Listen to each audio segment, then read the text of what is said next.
1008 श्री आदिनाथ भगवान की जय जय जय। देवाधिदेव 1008 श्री चंद्रप्रभ भगवान की जय जय जय।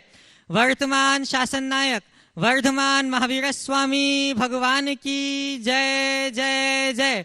परम पूज्य प्रातः स्मरणीय संत श्रोमणी आचार्य भगवान श्री विद्यासागर जी महाराज की जय जय जय।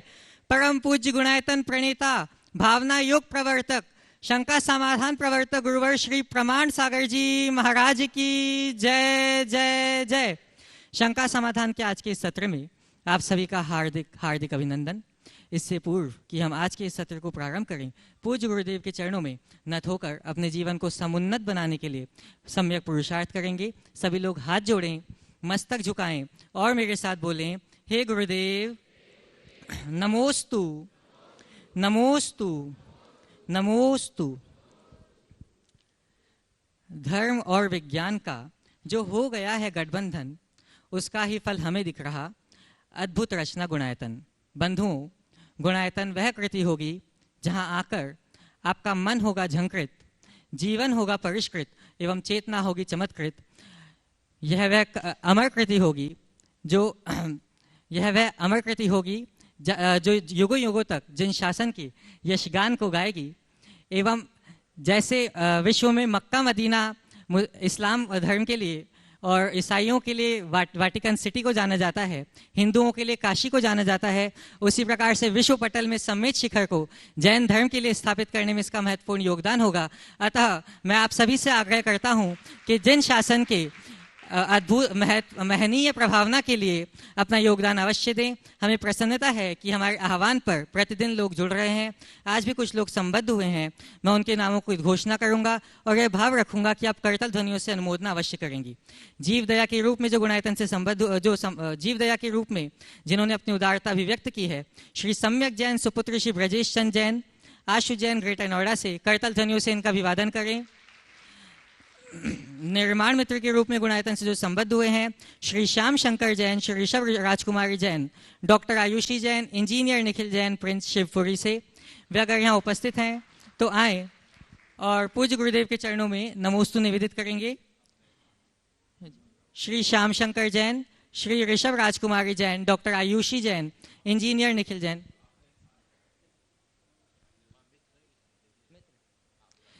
और इनके सम्मान के लिए मैं आमंत्रित करूंगा श्रीमान ललितेश जी जैन फिरोजाबाद से, शिरोमणि संरक्षक गुणायतन। इसी क्रम में सूत्रधार के रूप में जो गुणायतन से संबद्ध हुए हैं, श्रीमती रजनी जैन, अंकुर जैन, आरती जैन, चारवी जैन सहारनपुर उत्तर प्रदेश थे। वे अगर यहाँ उपस्थित हैं तो वे भी पूज्य गुरुदेव के चरणों में नमोस्तु निवेदित करने के लिए आए। और आपके सम्मान के लिए मैं आमंत्रित करूंगा श्रीमती चंद्रकला जी पाटनी रांची। सूत्रधार के रूप में संबद्ध होने का सौभाग्य जिन्होंने प्राप्त किया है, श्रीमती रजनी जैन, अंकुर जैन, आरती जैन, चारवी जैन सहारनपुर उत्तर प्रदेश से।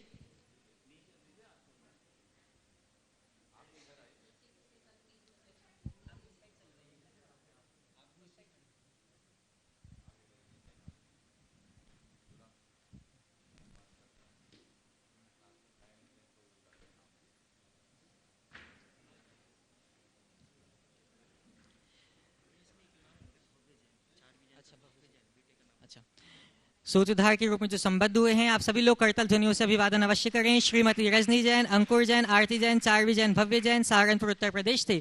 और इनके सम्मान के लिए मैं आमंत्रित करूंगा मयंक जी जैन शामली से गुणायतन ट्रस्टी एवं श्रीमती चंद्रकला जी पाटनी रांची से मंत्री गुणायतन।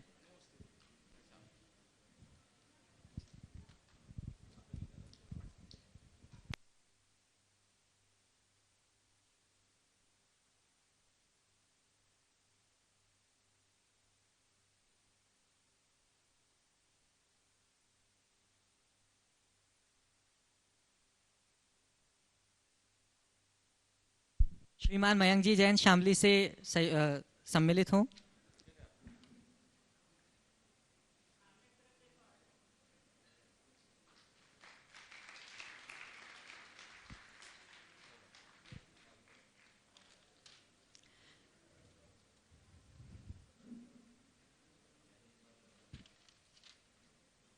प्रश्न।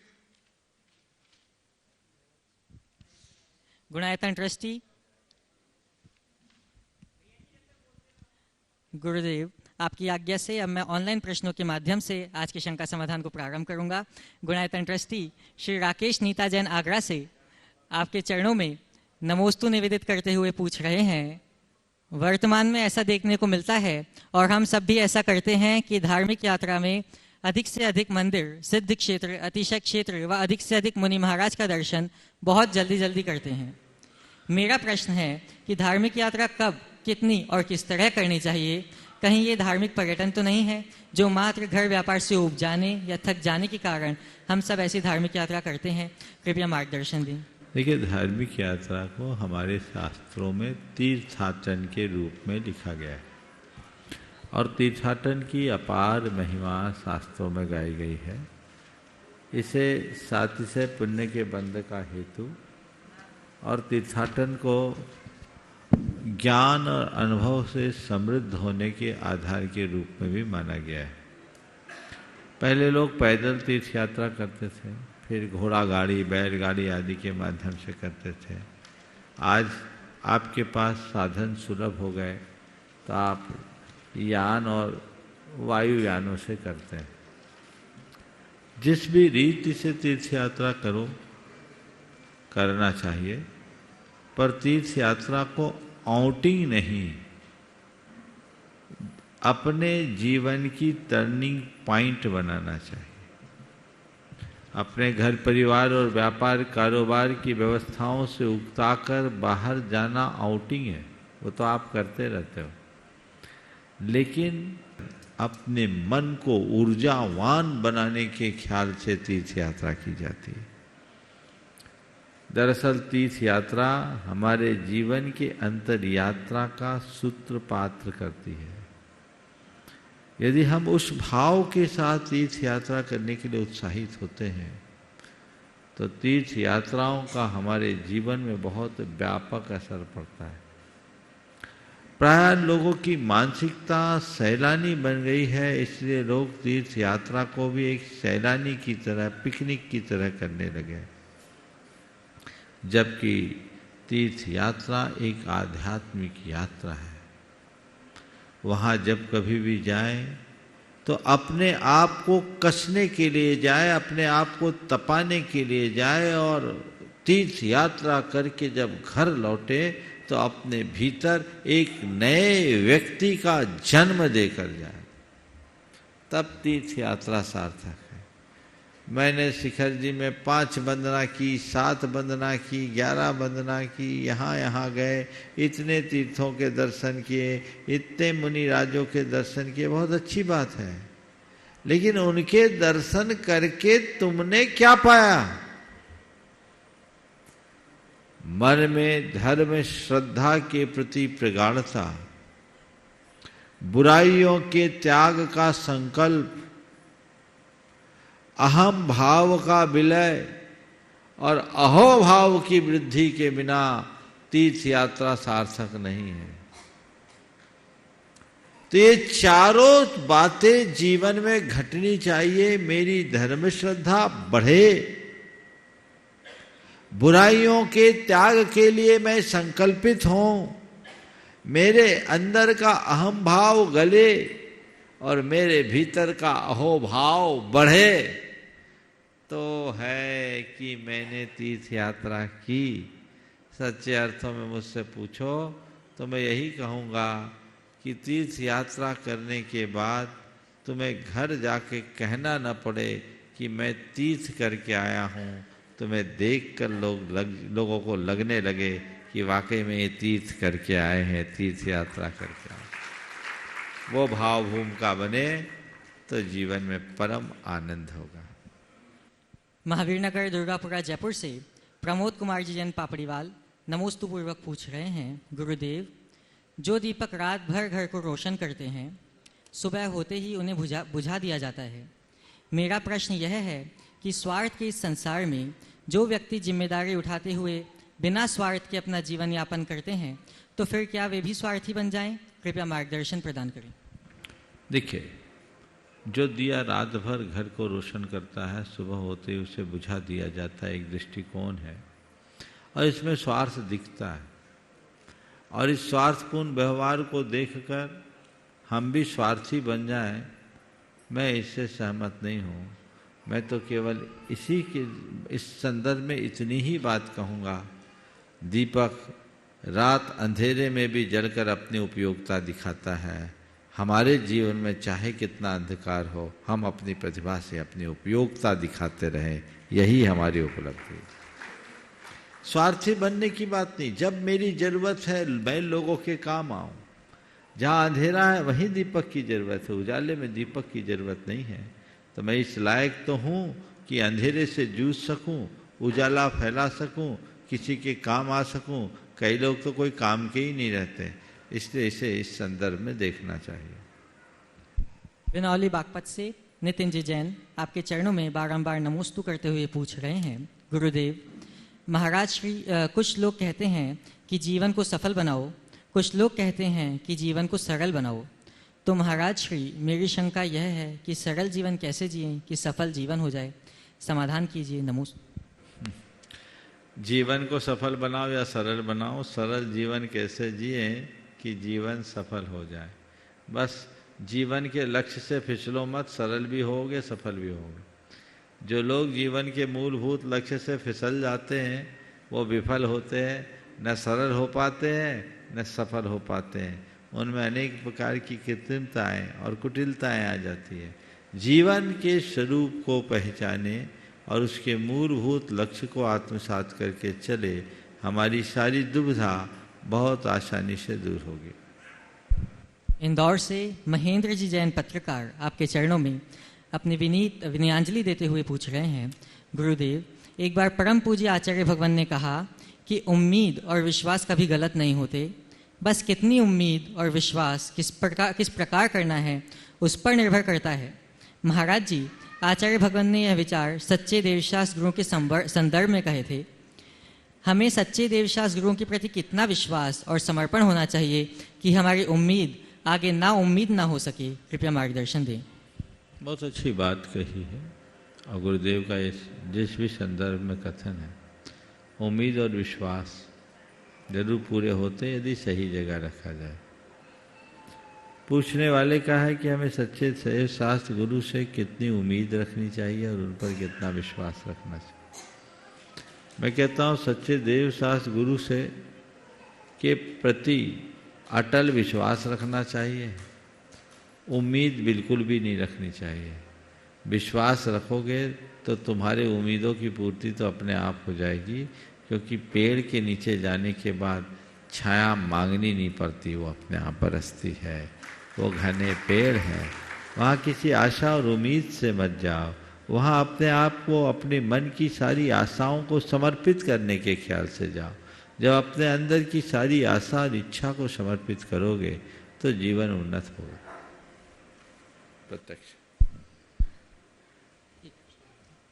नवीन जैन सिलचर से आपके चरणों में नमोस्तु पूर्वक पूछ रहे हैं, गुरुदेव जिंदगी एक तरफ कहती सब्र का फल मीठा होता है, एक तरफ वक्त कहता है मैं किसी का इंतजार नहीं करता। यह सवाल कई बार आ गया है। चलो अब मैं आपकी आज्ञा से यहाँ प्रत्यक्ष उपस्थित लोगों को बुलाना चाहूँगा। प्रथम प्रश्न के लिए मैं आमंत्रित करता हूँ श्रीमान ललितेश जी जैन फिरोजाबाद से, एवं आपके साथ श्री मुकेश जी जैन, श्रीमती कमलेश जी एवं मंजू जी जैन फिरोजाबाद से। महाराज जी के चरणों में मेरा सत्सत नमन। फिरोजाबाद जैन समाज की ओर से आपके चरणों में मेरा कोट कोट नमन। महाराज जी नमोस्तु नमोस्तु। मैं ये पूछ रही हूँ महाराज जी कि हम कैसे धर्म करें जो हमारे छोटों में असर आ जाए हमारे धर्म करने से। अब इस उम्र में पूछ रही है कि हम कैसे धर्म करें कि छोटों में असर आए। हमारी बउआ है वो तो महाराज जी वैसी बस एक वाक्य में उत्तर देता हूँ, कहने वाला धर्म मत करो, करने वाला धर्म करने लगो। बोल करके आप धर्म करोगे और करवाना चाहोगे तो नहीं होगा, और अपने आचरण से आप धर्म को दिखाओगे तो सब होगा। मैं एक घटना बताता हूँ।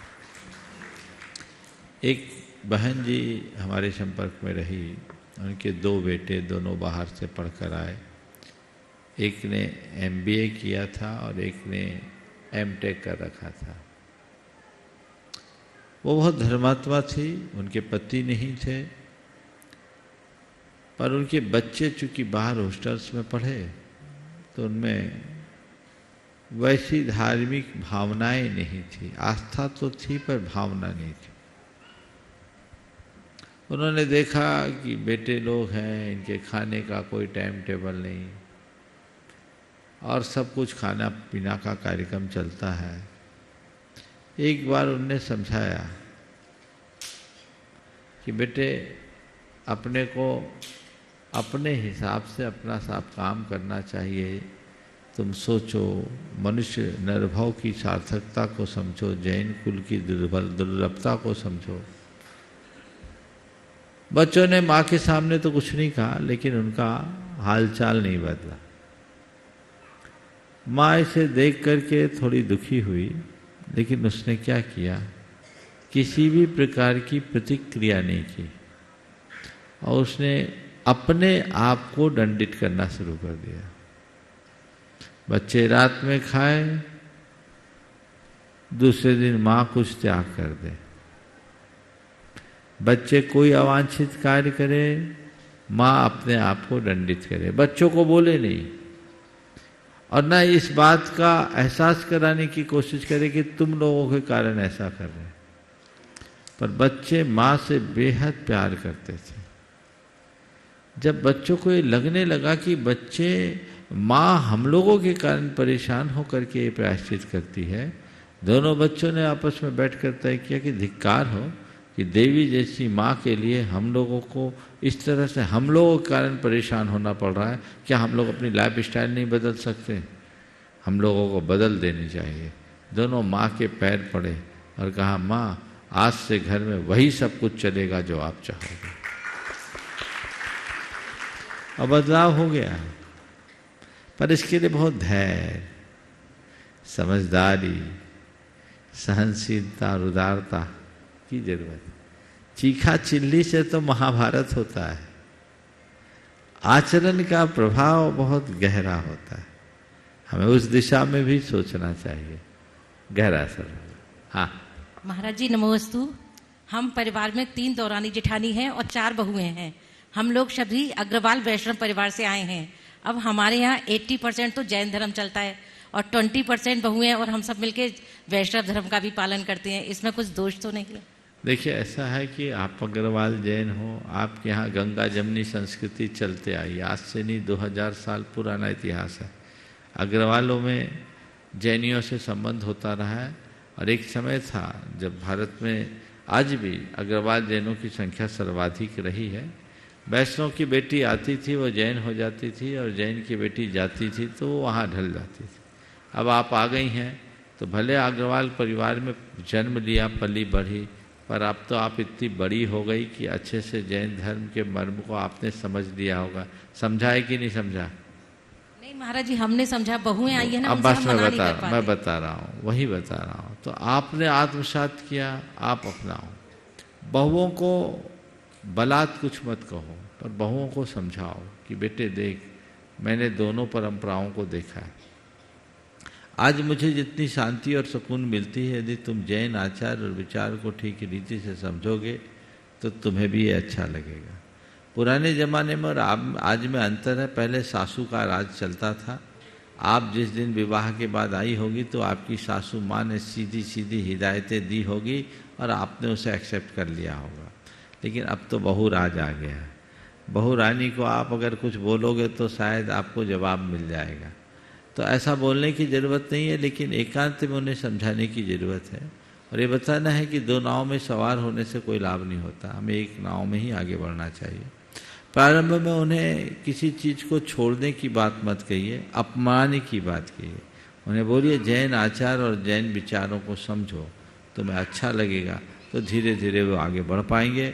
और एक बात तो जरूर कहना चाहिए कि स्कूल में सदियों से जैन धर्म की ज्योति जल रही है, आगे भी जलती रहे, ये जिम्मेदारी तुम्हारी है। हम लोग यहाँ आए हैं, इस ज्योति के बुझने का अपराध तुम्हारे जीवन काल में नहीं होना चाहिए। हम तुमसे इतनी अपेक्षा रखते हैं। कैसे निभाना है तुम दो, जब हम भावनात्मक रूप से इस तरह की बात करेंगे तो उन पर असर पड़ेगा। उपस्थित होंगे श्रीमान राजेश जी जैन पुणे से और आपकी बात तैयार रहेंगे विनय कुमार जी जैन गोकुल नगर इंदौर से। नमोस्तु गुरुदेव। गुरुदेव, नया वित्तीय वर्ष 1 अप्रैल से चालू हो रहा है। इस दौरान पुराने वर्ष का लेखा जोखा आकलन और नए वर्ष के लिए बेहतर टारगेट्स हम लोग तय करते हैं लौकिक जीवन के अंदर। गुरुदेव, इस प्रकार जो हमारा परमार्थिक जीवन है उसके टारगेट्स किस तरह से सेट करें ताकि और उसका आकलन भी कैसे करें ताकि हम उत्तरोत्तर इसमें वृद्धि कर सकें? ये तो हर व्यक्ति को हर क्षेत्र में करना चाहिए, प्रतिदिन भी करना चाहिए और साल में एक बार तो विशेष करना चाहिए। हम लोग वार्षिक प्रतिक्रमण करते हैं और वार्षिक प्रतिक्रमण करने का मतलब अपने भीतर बड़े स्तर पर बुहारी लगाते हैं और फिर उसका लेखा जोखा करके, ऐसे आप लोग 10 लक्षण के दिन में क्षमावानी करते हो, तो 10 लक्षण की समाप्ति के बाद एक दिन अपना लेखा जोखा करो और क्षमावानी के दिन से सबसे क्षमा मांग करके नव संकल्प के साथ नए जीवन की शुरुआत करो। ये यात्रा हमारे लिए आगे बढ़ सकती है। नमस्ते गुरुदेव। विनय कुमार जैन गोकुल नगर इंदौर से। जब नाम पुकारा जाए तो आप लोग अगर संकेत कर देंगे तो कार्यकर्ताओं को माइक देने में सुविधा होगी। अगले प्रश्न के लिए तैयार रहेंगे किंशु जी जैन पिड़ावा से। महाराज जी के चरणों में त्रिवार नमस्तु। महाराज जी, एक परिवार में अगर बच्चा कोई डिमांड करता है तो परिवार के मुखिया को परिवार को लगता है कि ये चीज़ गलत है, लेकिन परिवार के लोग उसका सपोर्ट करते हैं। तो महाराज जी, उस समय परिवार को, बच्चे को या परिवार को कैसे समझाना चाहिए कि कम से कम जो सारे लोग उस बात को मान? गलत है, उसके हित में नहीं, परिवार के हित में नहीं है तो उसकी पूर्ति नहीं करनी चाहिए। बच्चे को भी समझाना चाहिए और जो लोग परिवार के जो सदस्य उसके सपोर्ट में खड़े हो रहे हैं उन्हें भी समझाना चाहिए। जब उनको समझाएंगे तब उनका रास्ता ठीक होगा। लेकिन इस तरह से जब एक ही परिवार में 2 तरह की विचारधारा आ जाती है तो मामला थोड़ा बिगड़ सा जाता है।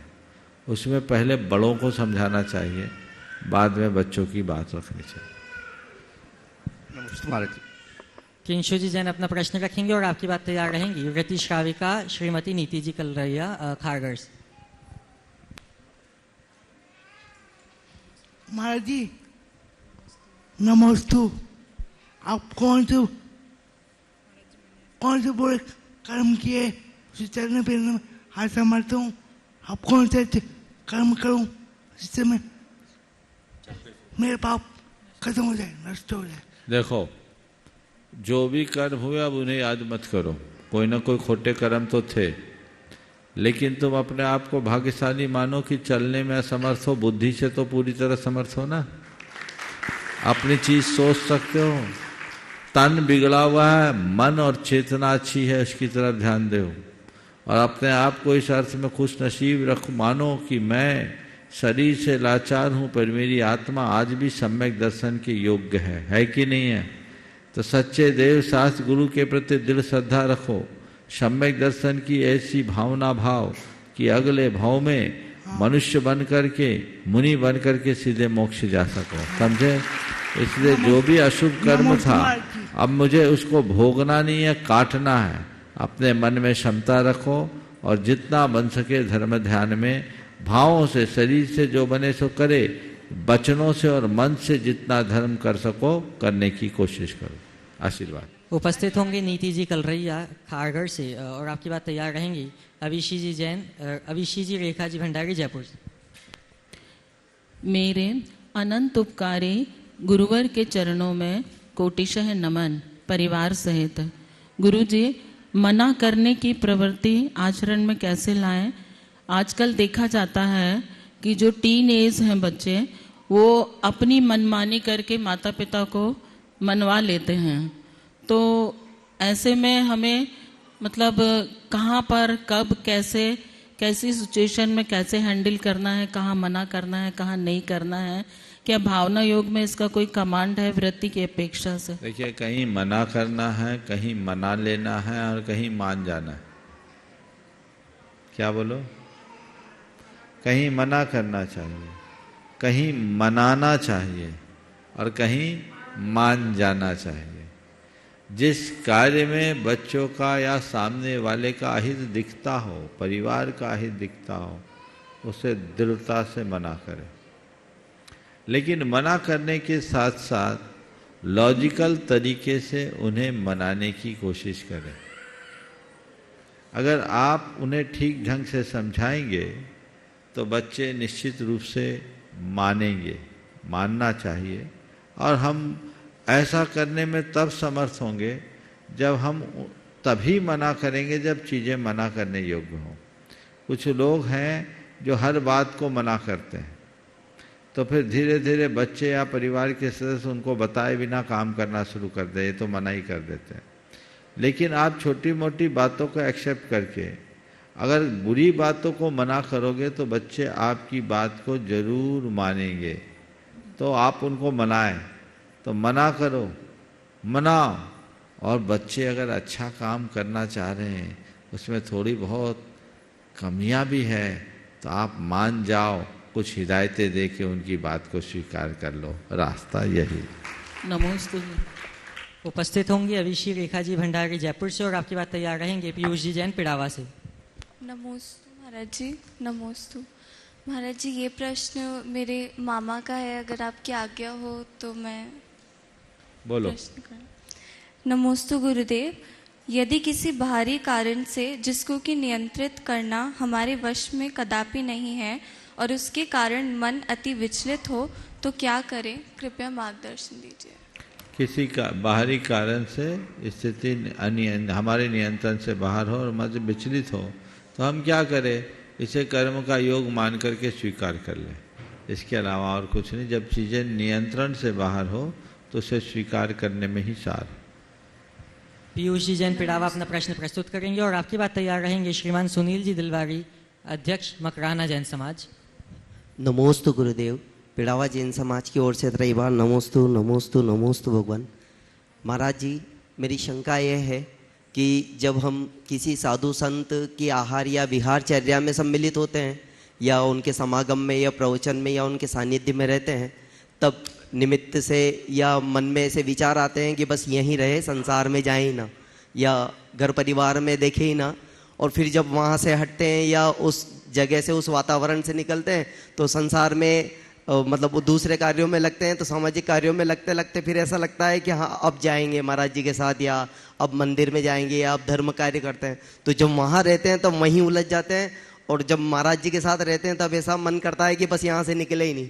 तो ऐसे द्वेष में क्या करना चाहिए महाराज जी, क्या करें? ऐसे में एक काम करना चाहिए कि महाराज के पास रहना बढ़ा देना चाहिए, तो धीरे धीरे दूसरा आकर्षण खत्म होगा, रास्ता खुल जाएगा। नमोस्तु महाराज, नमोस्तु महाराज।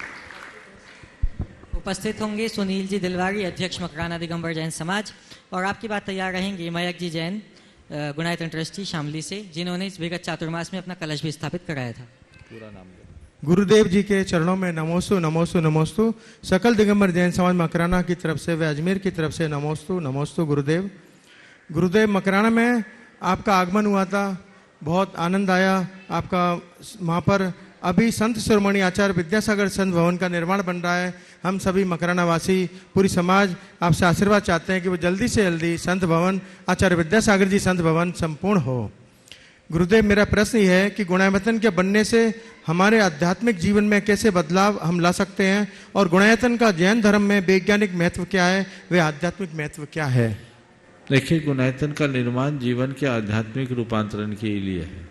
गुणायतन में यहाँ वह सब कुछ प्रदर्शित किया जाएगा जिसे देखकर व्यक्ति जीवन के मर्म को जान सकेगा, जिसमें आने के बाद व्यक्ति को ये आभास होगा कि मैं कहाँ हूँ, मुझे कहाँ रहना चाहिए, मैं क्या कर रहा हूँ, मुझे क्या करना चाहिए। उसे अपने जीवन की सच्चाई का और अपने जीवन की भूल का, दोनों का बोध होगा, उसे सुधारने के लिए उत्साहित हो। तो मैं समझता हूँ गुणायतन एक बहुत बड़े गुणात्मक परिवर्तन का आधार होगा, और वो तो तभी पता चलेगा जब गुणायतन बनकर तैयार होगा और आप लोग आएंगे। बहुत थोड़ा समय बचा है, निश्चित वे लोग भाग्यशाली होंगे। मैं एक पंक्ति में कह सकता हूँ, बड़े बड़े ग्रंथों का सार आपको कुछ ही पलों में देखने को मिल जाएगा। ये भाव उद्धारक कार्यक्रम है, अनेक जीवों के सम्यक दर्शन का कार्य इसके माध्यम से बनेगा। ऐसी भाव विशुद्धि, ऐसी भावना लोगों के हृदय में जगेगी। बुला लो। नमोस्तु महाराज जी, नमोस्तु। मकराना व अजमेर आगमन के लिए नमोस्तु महाराज जी, नमोस्तु। निवेदन करते हैं। श्रीमान मयंक जी जैन ट्रस्टी गुणायतन एवं जिन्होंने विगत चातुर्मास में कलश में नमोस्तु निवेदित करें।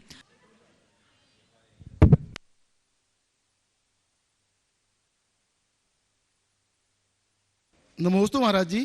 कहते हैं कि कसाई अगर 6 महीने से ज़्यादा पल जाए तो अनंतानुबंधी हो जाता है, जबकि कोई दूसरा पक्ष अगर शांत भी है फिर भी अगर कोई दूसरा पक्ष कसाई समाप्त नहीं कर रहा है तो क्या अनंतानुबंधी होगा?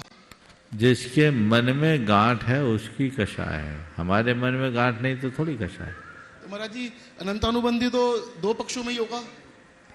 एक के पारसनाथ के अंदर कषाय नहीं थी, मरुभूति के अंदर कषाय नहीं थी, कमठ के अंदर कषाय थी। जो गांठ बांधेगा उसमें कषाय, इसलिए गांठ मत बांध। समझ? नमस्ते महाराज जी। बहुत बहुत। गौरव जी जैन भी साथ में है, वे अपना प्रश्न उपस्थित कर लेंगी और आपकी बात तैयार रहेंगी। श्रीमती लता जी गंगवाल गया से। गौरव सवाल है? नहीं है, ठीक, चलिए दीजिए। उपस्थित होंगी श्रीमती लता जी गंगवाल गया से और आपकी बात तैयार रहेंगी दिति जी जैन जयपुर से। मयंक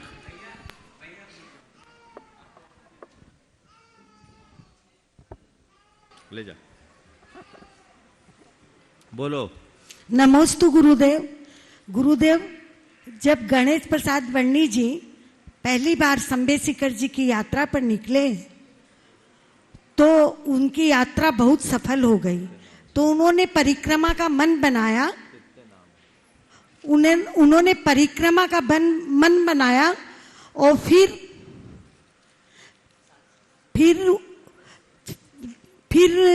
उन्होंने परिक्रमा का मन बनाया तो वो नीरस भोजन करते थे। फिर 3 लोगों के साथ यात्रा पे निकले परिक्रमा पे, तो फिर उनको नीरस भोजन के चलते उनको पानी की वेदना बहुत ज़्यादा हो गई थी। तो रास्ते में उनको लगा कि हमारे साथ में 3 लोगों का प्राण विहीन हो जाएगा, तो पानी की व्यवस्था नहीं है। तो महाराज श्री ऐसा कैसा चमत्कार हो गया कि उनको पानी का कुंड लबालब भरा हुआ नजर आया। और ऐसा है, ये प्रकरण जहाँ से आपने उठाया वहीं उसका उत्तर होगा, वहीं ले आओ। मैं बीच के प्रसंग को कैसे बता पाऊंगा? आगे चलो। नमस्ते। हाँ प्रसंग ऐसा रखो जो मैं एकदम प्रचलित हो, मेरे स्मरण में नहीं आ रहा। आपने शायद मेरी जीवन गाथा में से कोई सवाल उठाया होगा, तो कहाँ होगा? देखिए, एक लाइन में बोल सकता हूँ, पुण्य आत्माओं के पुण्य से सारे संयोग निकल जाते हैं। गणेश प्रसाद जी वर्णी का एक प्रसंग सुना देता हूँ। वो नैनागिरी में थे। नैनागिरी बहुत ड्राई एरिया है, पिछड़ा एरिया था। उन दिनों तो और भी पिछड़ा था, ट्राइबल एरिया। तो वहाँ उनसे उनके बहुत बड़े भक्त थे कुंदन लाल जी सिंघई, क्षमा सागर जी महाराज के दादाजी। मुँह लगे थे। तो आहार के थोड़े पहले बोला कि बाबा जी, आपका पुण्य तो हम तब मानेंगे जब आज आपको आहार में अंगूर मिले। आपका पुण्य हम तब मानेंगे कि जब आपको आहार में अंगूर मिले। उन्होंने बोला हमारा पुण्य होगा तो वो भी मिल जाएगा। अब वो आहार को उठ गए। इसी मध्य सागर के एक प्रतिष्ठित परिवार के एक ढोलक बीड़ी वाले मोतीलाल जी हैं, वो महाराज के पास आए दर्शन के लिए। उनकी गाड़ी आके रुकी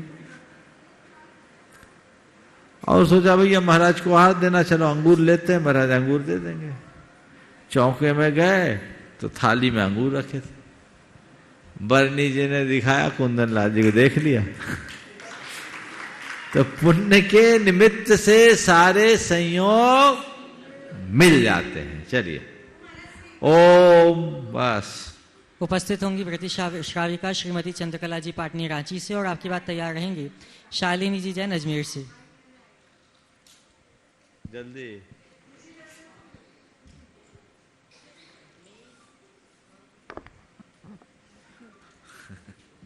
मेरी तरफ से जगत के सब जीवों की तरफ से मुनिराज के चरणों में नमोस्तु। महाराज से व्यक्ति जो भी चीज बनाता है सबका गारंटी कार्ड मिल जाता है, लेकिन अपना जीवन का गारंटी कार्ड कहाँ से लाएं? सब चीज़ों की गारंटी कार्ड मिल जाती है, जीवन की गारंटी कार्ड कहाँ से लाएं? यही तो सबसे बड़ी विडंबना है। जो चीजें बेची और खरीदी जा सकती है उनकी गारंटी कार्ड मिलती है, लेकिन जिसे न बेचा जाए न खरीदा जाए उसके लिए कोई गारंटी नहीं होती। जिसका मूल्य है उसकी गारंटी, लेकिन जो अमूल्य है उसकी क्या गारंटी। विडंबना यह है कि लोग हर चीज का मूल्य समझते हैं पर अमूल्य का मूल्य नहीं समझते। संत कहते हैं मूल्य समझो अमूल्य का, उस तत्व का। वहां गारंटी की जरूरत नहीं है, वहां हर पल जागरूक रहने की जरूरत है। इस जीवन की कोई गारंटी नहीं है। कहते हैं एक पल का भरोसा नहीं, 2 दिन की जिंदगी है, पल भर का ये सफर है।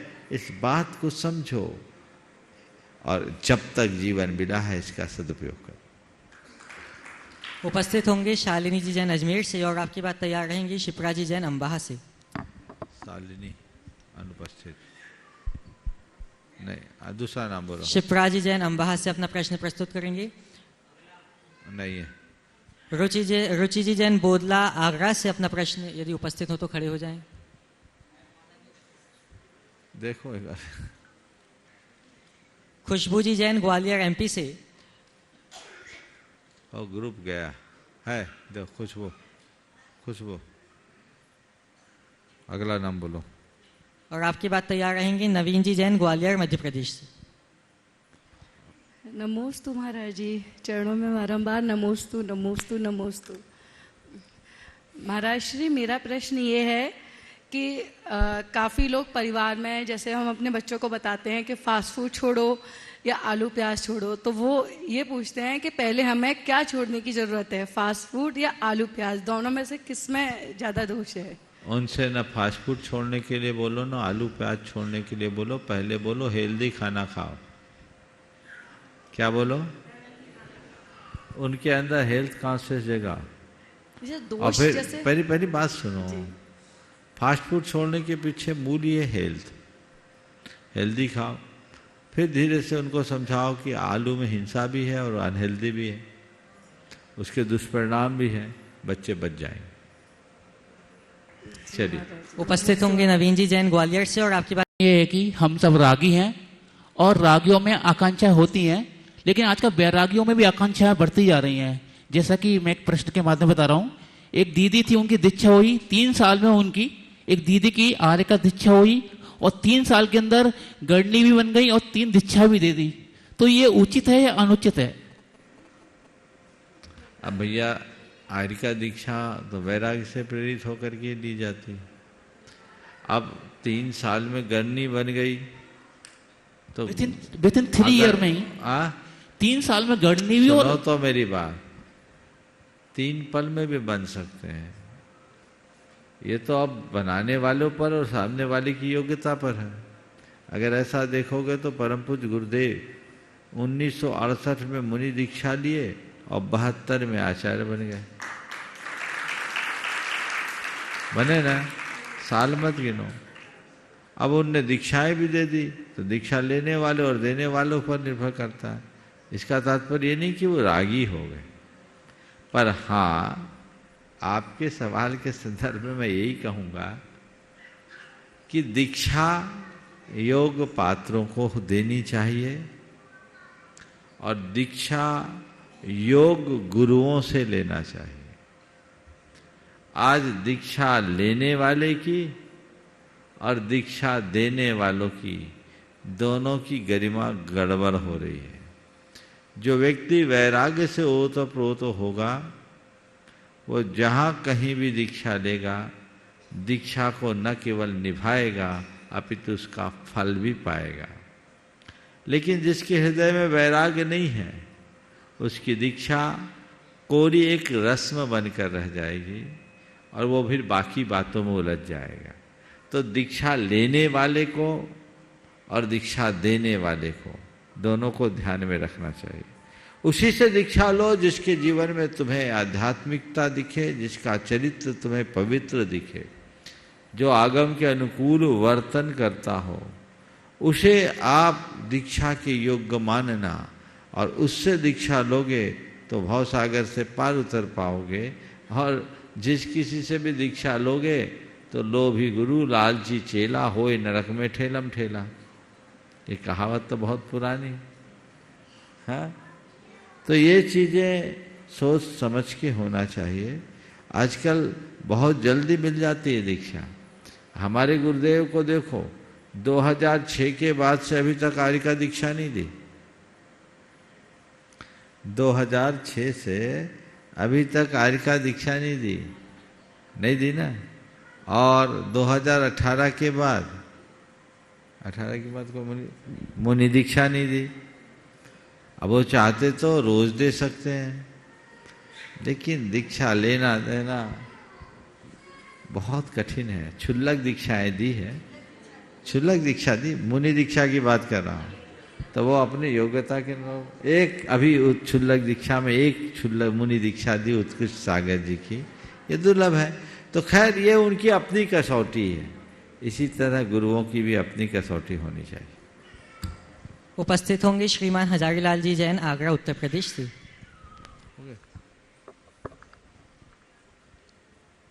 नमोस्तु महाराज जी, नमोस्तु महाराज जी। मेरा प्रश्न ये है, रौद्र ध्यान पंचम गुण स्थान तक होता है, तो वह आर्यका माता जी के लिए हिंसानंदी, चौर्यानंदी, मृषानंदी, परिग्रहानंदी अपन कैसे लगाएंगे महाराज जी? देखो, रौद्र ध्यान तो पंचम गुण स्थान तक है, पर पंचम गुण स्थानवर्ती हर पल रौद्र ध्यान में तो नहीं रहता ना, वो धर्म ध्यान भी तो करता है। रहते हैं तो लगेगा कैसे? मैं बोल रहा हूँ पहले, पंचम गुण स्थानवर्ती के रौद्र ध्यान होता, आगम में लिखा है, मैं भी मानता हूँ। पर पंचम गुण स्थानवर्ती क्या 24 घंटा रौद्र ध्यान में ही रहता है? नहीं है ना, अधिकतर तो धर्म ध्यान में ही रहेगा, पर आर्थ रौद्र ध्यान हो जाएगा। अरे भाई, मेरे कपड़े कहाँ हैं, मेरे कपड़े कोई ना उठा ले जाए, मेरी धोती ठीक है कि नहीं, ये सब कौन सा ध्यान है? हिंसानंदी कैसे लगाए महाराज जी? हिंसानंदी कैसे लगाए? अरे भाई, अब कपड़े धोती है, जो भी है, थोड़ा सा ही परिग्रह उसकी रख रखाव में, साफ सफाई में अगर कहीं से हमारी सहभागिता हुई, धोती गंदी हो गई, साफ होना चाहिए। समझदारी से बात करो, ठीक है? चलिए ऑनलाइन। श्रीमती गुणमाला रमेश जी काला हैदराबाद से नमोस्तु पूर्वक पूछ रहे हैं, गुरुदेव, आज के समय में संवेदना प्रायः समाप्त होती जा रही है। जो व्यक्ति संवेदनशील होते हैं उनके ही मन ज़्यादा घायल होते हैं और उन्हें पागल समझा जाता है। गुरुदेव, प्राणी मात्र के प्रति संवेदना रखना क्या गलत है? कृपया समाधान करें। जो ज़्यादा संवेदनशील होते हैं लोग उन्हें पागल मानते हैं, उनका मन घायल होता है। आपने पूछा है प्राणी मात्र के प्रति संवेदनशील होना क्या गलत है? बिल्कुल गलत नहीं है। संवेदनशील होना चाहिए, पर अति संवेदनशील नहीं होना चाहिए। थोड़ा सा बात को समझिए। संवेदनशील होना और अति संवेदनशील होना, इनमें मौलिक अंतर है।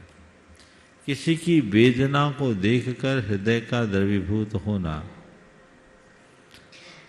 संवेदना है, पर किसी की वेदना को देखकर परेशान हो जाना अति संवेदना। आप कोई वेदना में फंसा प्राणी दिखे तो यथाशक्ति उसकी वेदना का परिहार करने का उद्यम करिए, पर उसकी वेदना को देखकर आप विचलित हो जाओ तो ये आपको कहीं डिप्रेशन की तरफ भी ले जा सकता है। एक बार ऐसा हुआ, मैं मध्य प्रदेश में था, उन दिनों मांस निर्यात के विरुद्ध बहुत बड़ा अभियान चल रहा था, सागर में था। 50,000 लोगों की एक रैली निकली थी। उसी मध्य एक महिला मेरे पास आई, बहुत व्याकुल चित्त। हुआ ये कि उनने एक गाड़ी में मुर्गियों को उतरते देखा और मेरे पास एकदम बिफरते हुए आई, बोले महाराज हमें काट दे पर उनको न काटे, हमें बहुत वेदना हो रही है, कैसे काट रहे हैं इनको, हमें काट दे पर उनको न काटे, हमारा बस चले तो मैं वहाँ बच जाऊं, महाराज इनको कैसे रोका जाए, आप रोकिए, ये हमें काट दे उनको न काटे। अब बात तो भावनात्मक दृष्टि से सही थी पर व्यवहारिक दृष्टि से तो सही नहीं थी। हमने कहा, माता बुजुर्ग महिला थी, होगी 80 साल की, क्योंकि ऐसा माहौल था इसलिए वो उतना उद्वेलित थी। हमने कहा, माता जी आपकी वेदना सही है पर हमारे हाथ भी छोटे हैं, आप एक को रोक दोगे, आप कह रहे हो मुझे काट दे उनको ना काटे, तो ऐसा करने से क्या सब कुछ हो जाएगा। अब जो भारत देश है ये एक स्वतंत्र देश है, इसका अपना संविधान है, सब लोग अपने अपने खान पान के विषय में स्वतंत्र हैं, हम किसी को रोक नहीं सकते, प्रेरणा दे सकते हैं, हम प्रेरणा दे सकते, इससे ज्यादा तो नहीं कर सकते। हमारी हाथ जितने उतने, मैंने उनको समझाया, वो रोए जा रहे हैं, अरे अब तो ऐसा हो गया, अब मैं कैसे करूंगी, मैं कुछ कर नहीं पाई, आप हमें तो रक्षा करना मेरा धर्म है, मेरा तो जीवन बर्बाद हो गया। उनको मुझे काफ़ी देर समझाना पड़ा, तब कहीं जाकर उसको समझ में आई। एकदम विचलित हो जाना अति संवेदनशीलता है जो कहीं न कहीं हमें पागल भी बना सकती है, इससे बचना चाहिए।